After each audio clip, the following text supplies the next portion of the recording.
بسم اللہ الرحمن الرحیم۔ کمزور بکری کے تھنوں میں دودھ۔ حضور صلی اللہ علیہ وسلم جب ہجرت کے موقع پر مقام قدید پہنچے تو معبد کے گھر پر اترے اور آپ صلی اللہ علیہ وسلم نے معبد سے قیمتاً کھانا مانگا تو معبد نے کہا کہ اگر گھر میں کھانے کی کوئی چیز ہوتی تو میں بغیر قیمت ہی آپ کو مرحمت فرما دیتی۔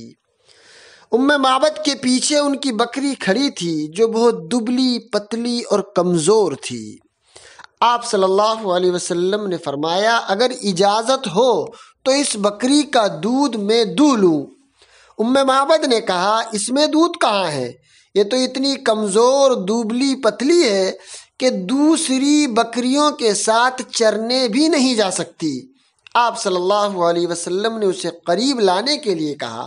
جب وہ بکری آپ صلی اللہ علیہ وسلم کے پاس لائی گئی تو آپ صلی اللہ علیہ وسلم نے کمر اور تھن پر ہاتھ پھیرا اور یہ دعا کی، اللہم بارک لہا فی شاتہا، اللہم بارک لہا فی شاتہا۔ اے اللہ اس بکری میں اس کے لیے برکت فرما، اے اللہ اس کی بکری میں برکت فرما۔ اس دعا کے بعد فوراً اس بکری کے تھن دودھ سے بھر گئے۔ آپ صلی اللہ علیہ وسلم نے دودھ دہا جس میں سے تمام حاضرین اور آپ صلی اللہ علیہ وسلم نے خوب سیر ہو کر پیا۔